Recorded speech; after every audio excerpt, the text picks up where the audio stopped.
Olá, começa agora o Agrocultura com as principais notícias do agronegócio. No programa de hoje você vai ver as novidades da Show Rural de Cascavel, uma das 3 maiores feiras agrícolas do mundo.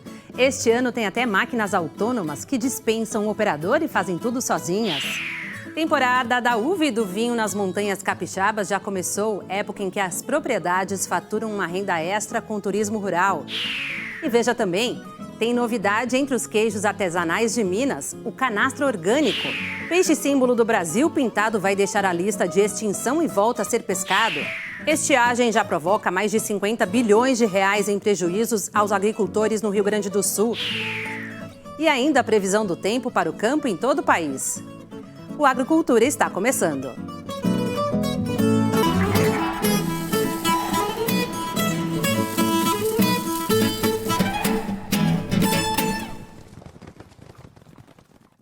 A gente começa o Agrocultura falando da Feira Show Rural, que abre esta semana em Cascavel.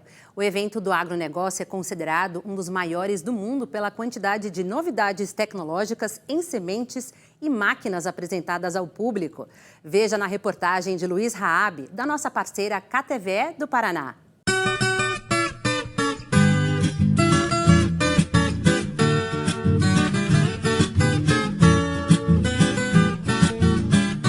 Esta área de 72 hectares será o centro do mundo para quem está ligado à indústria do agro. De 6 a 10 de fevereiro, pequenos agricultores e grandes empresários do agronegócio do Brasil e do exterior vão percorrer o Show Rural de Cascavel, promovido há 35 anos por uma cooperativa do oeste do Paraná. A expectativa nossa é de mais de 300 mil pessoas.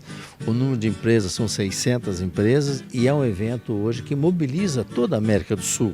E como também nós já estamos recebendo pessoas de outros países já, nos dias que antecederam o evento, de outros países, na busca de tecnologias para a outra agricultura, a outra pecuária aqui da América do Sul. Então, por isso que esse evento ele saiu da fronteira do Brasil, está entre os 3 maiores eventos do mundo, o maior evento do Brasil, e recebe pessoas não só da América do Sul, mas de outras regiões do mundo. A feira movimenta cifras astronômicas. Durante os 5 dias, a estimativa inicial é de 3 bilhões e meio de reais em negócios.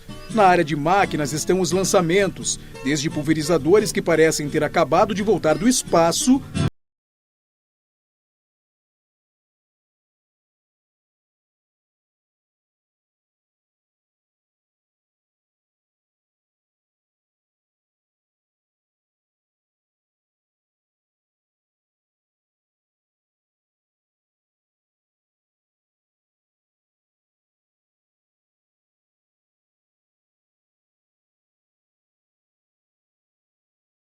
tentar encontrar uma cabine para o operador dessa máquina, mas não existe porque esse daqui é um equipamento totalmente autônomo. Funciona sozinho, é um pulverizador para culturas perenes, a exemplo de lavouras de café e laranja. O que essa máquina faz? Ele faz um mapeamento prévio da cultura e depois ela faz as aplicações, todas de forma autônoma. E uma coisa que a gente pode caracterizar dessa máquina é você pode ter obstáculos na frente dela, que ela vai parar a máquina.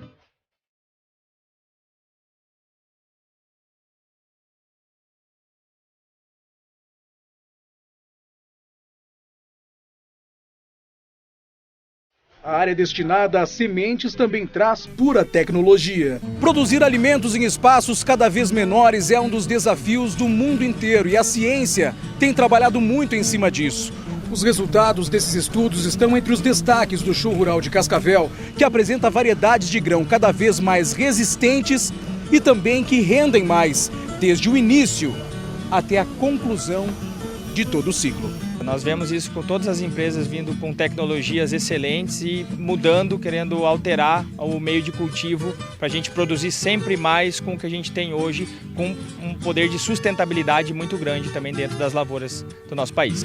Esse evento de 2023 vai incrementar ainda mais a produtividade.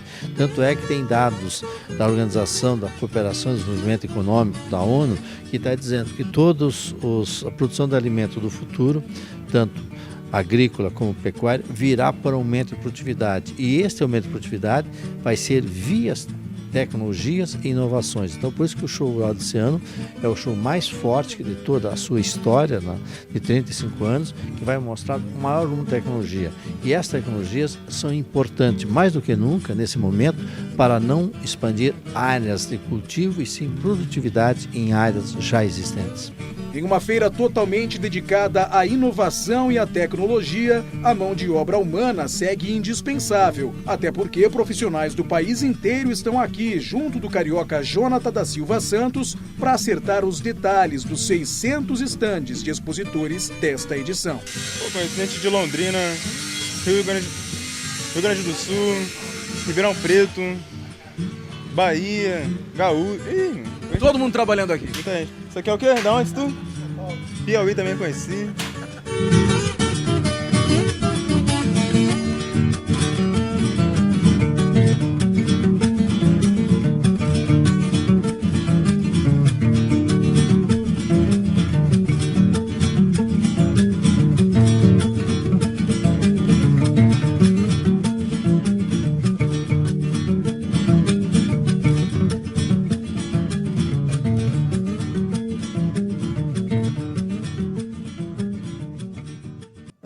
Veja a seguir no Agrocultura. Pintado deixará a lista de extinção e poderá voltar a ser pescado. Estiagem atinge quase metade dos municípios gaúchos e já traz prejuízos de mais de 50 bilhões de reais para as lavouras.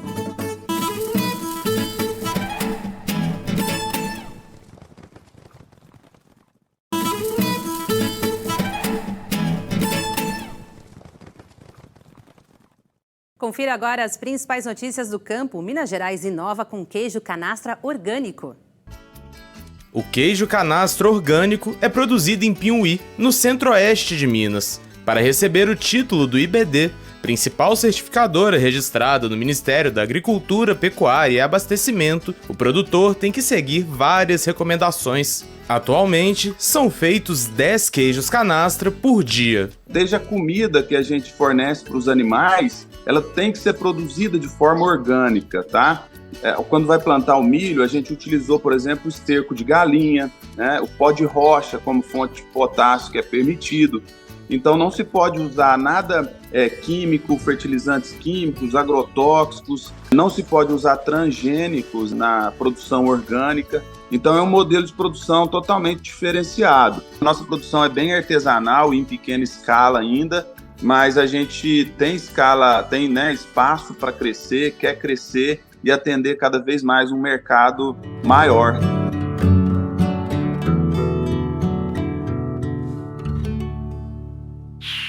Depois de ficar 82 dias proibido de ser pescado, o pintado, símbolo do Brasil da pesca de água doce, foi liberado para os pescadores do Pantanal. A portaria assinada pela ministra do Meio Ambiente, Marina Silva, reconhece que a espécie é passível de exploração, mas que o uso de manejos sustentáveis devem atender às medidas propostas no plano de recuperação, que vai ser ainda disponibilizado no site do Ministério do Meio Ambiente. A retirada do pintado da lista de extinção era reivindicação de Mato Grosso do Sul e outros estados temerosos com os impactos no turismo e na pesca de subsistência. Aqui no estado, são pelo menos 9.000 pescadores cadastrados. Um estudo da Secretaria de Meio Ambiente que monitorou a bacia do Pantanal comprovou não haver nenhum risco de extinção da espécie. Como base nesse estudo, foi pedida a retirada do pintado da lista. No dia 28 de fevereiro, volta a pesca no estado de Mato Grosso do Sul e com a liberação, vale a regra estadual que estabelece medida restritiva para a captura da espécie, com limite de tamanho mínimo e máximo. Pelo terceiro ano consecutivo, a estiagem segue prejudicando os produtores gaúchos. A Federação das Associações de Municípios do Rio Grande do Sul já contabiliza uma perda que ultrapassa os 56 bilhões de reais. Até agora, 45% dos municípios do estado declararam situação de emergência. É que além do forte calor registrado em janeiro, a chuva não atingiu a média esperada para o mês. A precipitação para fevereiro também deve ficar abaixo do esperado na maioria das regiões, apesar de não haver previsão para temperaturas tão altas quanto o mês anterior. Praticamente todos os 6,5 milhões de hectares de soja já foram plantados. E nesse momento a cultura entra na fase de enchimento de grãos, um período em que a chuva é fundamental para que o grão tenha qualidade e possa ser vendido a um preço mais alto.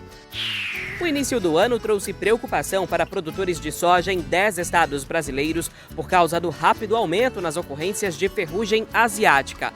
Até agora são mais de 160 relatos na safra 2022-2023 e até o final de janeiro a doença era o motivo de quase 80% das ocorrências em lavouras comerciais na fase de enchimento dos grãos. Nessa mesma época, durante a safra passada, foram apenas 59 relatos. Os casos foram notificados com mais frequência no Paraná, Goiás e Mato Grosso do Sul. Produtores de São Paulo, Mato Grosso, Minas Gerais, Santa Catarina, Rio Grande do Sul, Tocantins e Bahia também enfrentam esse problema. Os números são do consórcio antiferrugem. A doença apresenta manchas nas folhas das plantas com uma coloração parecida com a da ferrugem do ferro, que resulta da oxidação em contato com o oxigênio presente no ar e na água. No caso da soja, ocorre por conta das falhas de aplicações de fungicidas que combatem o fungo causador da doença, que tem origem na Ásia. Também pode acontecer se o fungicida utilizado tiver baixa eficiência contra a doença. Segundo a Embrapa, quando essas falhas se combinam com a boa distribuição de chuvas, os casos se tornam mais comuns.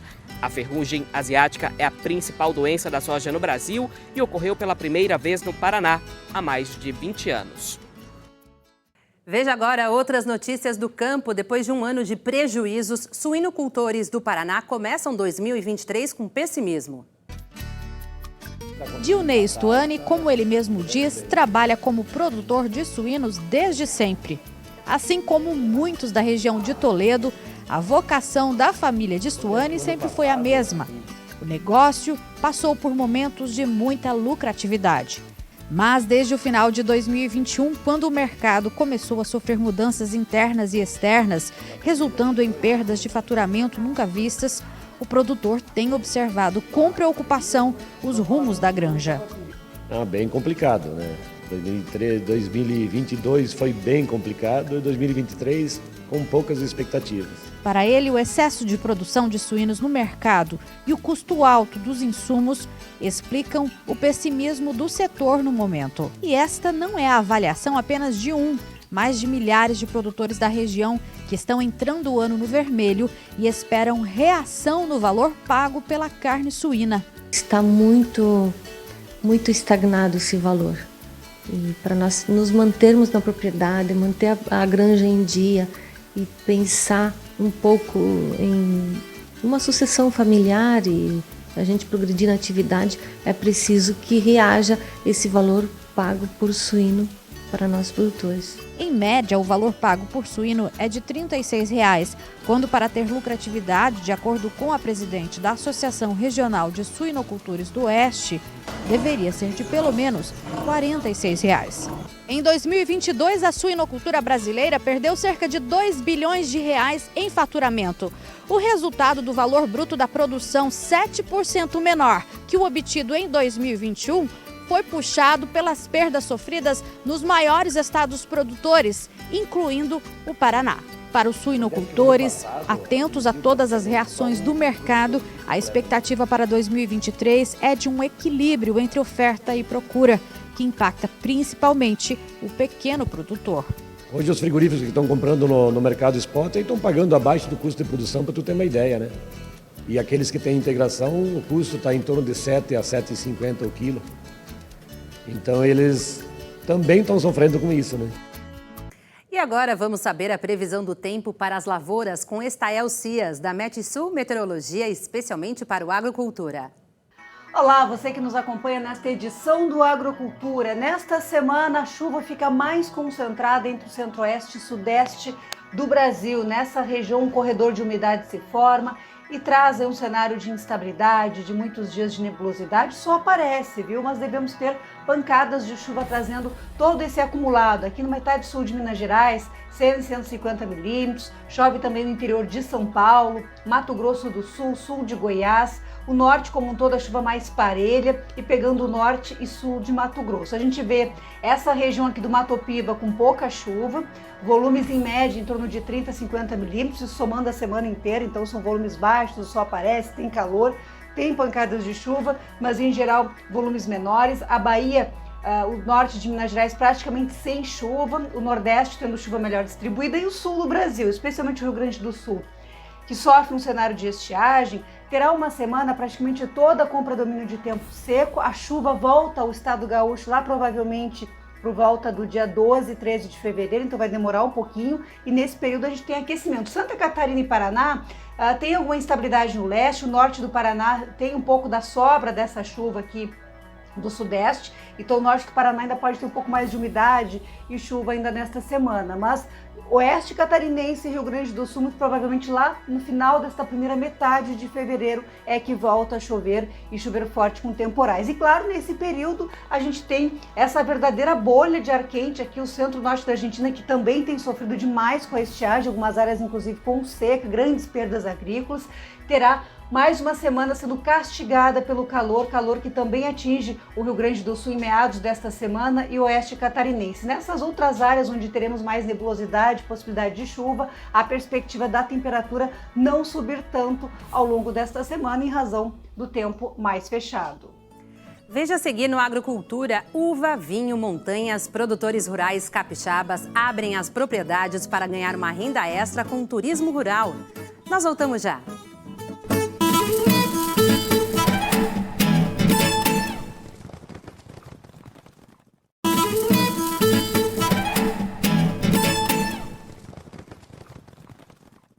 Uva, parreirais, vinho e montanhas, tudo isso combina com o turismo rural. E nas montanhas do Espírito Santo está aberta a temporada da uva. Produtores rurais capixabas aproveitam esta época do ano para faturar uma renda extra. O repórter Bruno Faustino foi até lá conferir pra gente. Uva, uma herança dos nonos. Marechal Floriano é um município das montanhas do Espírito Santo, colonizado parte por alemães e parte por italianos, e a produção de uva sempre foi uma prática muito comum na Itália, trazida para cá quando os primeiros imigrantes desembarcaram em terras capixabas. Hoje, a atividade gera renda para muitos agricultores.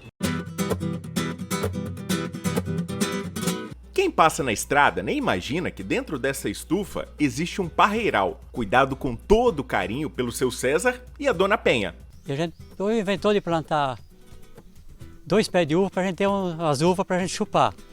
Aí, inclusive, o pé de uva foi crescendo, e entrou uns ramos para cá, embaixo da estufa, deu uns cachos bonitos e a gente foi colocando os ramos e foi botando arame. Aí deu esses troços que vocês estão vendo aí.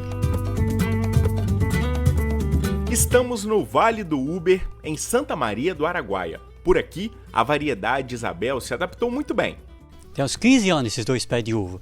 A gente já plantou mais para colher mais uva, porque esses 2 pés já não está mais dando para o turista vir cá para comprar. Então a gente já plantou mais, vai aumentando sempre mais. Nem ele, nem a esposa imaginavam ganhar dinheiro durante a temporada da safra da uva no Espírito Santo. A gente foi vendendo 1 quilinho para um quilinho para outro, um foi falando com o outro. Aí souberam que era uva sem veneno, que não polvoriza essas uvas, tudo uva sem veneno, uva orgânica. Aí um vai falando com o outro e o pessoal que vem um ano já volta no outro ano. Em mês de dezembro já tinha gente ligando se já podia vir para comprar uva. Eu falei, não, só em janeiro, porque a uva já não estava madura ainda. E não é que tem sempre gente procurando uva para comprar? Aqui é um ambiente acolhedor, né? Um ambiente familiar, então isso já faz uma diferença. E é um ambiente bem gostoso, né? De vir visitar, e eu sempre trago a minha família aí. Então eu gosto muito de estar aqui, é bem gostoso, esse cheiro de uva, esse gosto, a gente fica bem à vontade aqui. O produto é muito bom, a gente conhece, né? Que é natural mesmo, sem remédio, né? Hoje em dia a gente sabe que faz diferença isso. É um produto muito doce, né? Muito bom. Vem vizinho, vem dos municípios, vem dos outros países, vem gente de todo lado. Rio de Janeiro, Guarapari, São Paulo, Santa Catarina, da Itália, eles veem as placas, vendem esse uva, aí eles vêm, e quando chega aqui, fala que é uva sem veneno, eles ficam doidos. É uma alegria pra gente, sabe?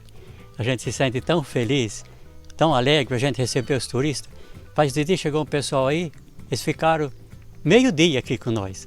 A gente fica assim satisfeito porque o pessoal também se sente bem acolhido. A gente tem que acolher eles bem porque eles ficam muito satisfeitos.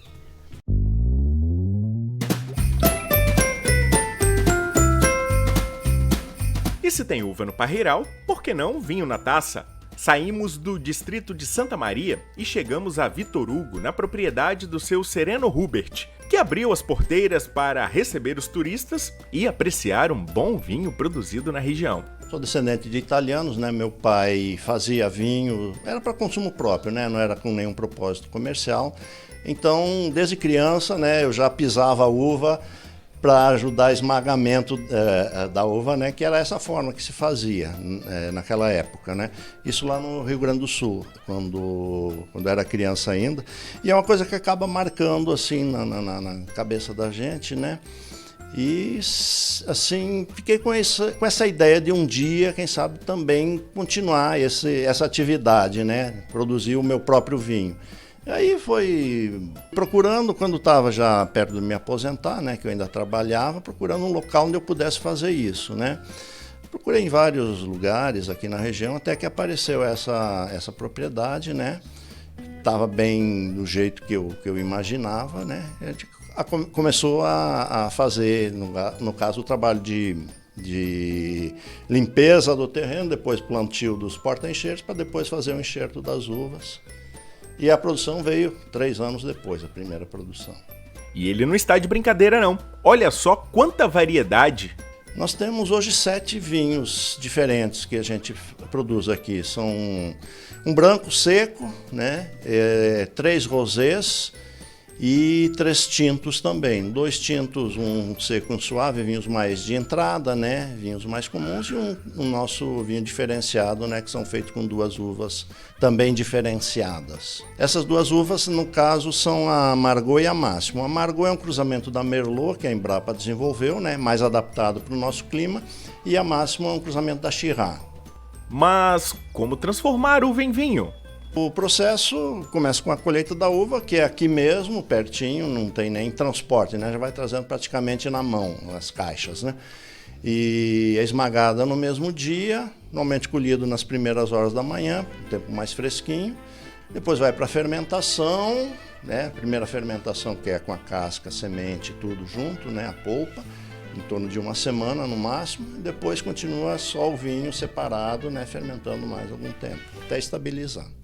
A propriedade está sempre assim, cheia de turistas. Eles visitam o parreiral, conhecem o processo de fabricação do vinho e ainda podem apreciar as joias produzidas na propriedade. É muito bonito o lugar, né? Tudo muito bem explicado, todo mundo muito bem recebido e vale a pena a visita. Tem entretenimento, bom para relaxar, bom para curtir, bom para conversar, bom para tomar um vinho, para trazer as crianças, para vir a família toda, realmente muito bom. Essa vinícola aqui é muito conhecida aqui nessa região de Pedra Azul, Domingos Martins, Marechal. É a segunda vez que eu venho aqui, trago a minha família lá de Macaé, estado do Rio de Janeiro, que é um paraíso, a gente é bem atendido, colhe uva, toma vinho dos melhores. Quem gosta de vinho com álcool tem o vinho sem álcool também. E o que mais interessante aqui é o atendimento, né? Eles tratam a gente aqui com muito carinho. E é muito bacana, você não consegue vir aqui uma vez só, né? É muito bacana mesmo essa região. Quem não conhece, tem que conhecer. Isso aqui a gente fala que é um pedaço do paraíso aqui no Espírito Santo. É uma região privilegiada. Quem não conhece, tem que vir conhecer. Aqui é diferente, é muito bacana. O capixaba, ele é assim, o segundo maior consumidor de vinho per capita do país, né? Só perde para o Rio Grande do Sul, em termos de consumo per capita. E é um consumidor bastante consciente da qualidade dos vinhos. E eu percebo que está procurando valorizar mais os vinhos brasileiros e também os vinhos da região. E o maior reconhecimento, né, é ver a satisfação das pessoas ao provar o vinho, ao comprar e degustar, né? E depois retornar para fazer nova compra. Então isso aí deixa a gente bastante satisfeito em relação a isso.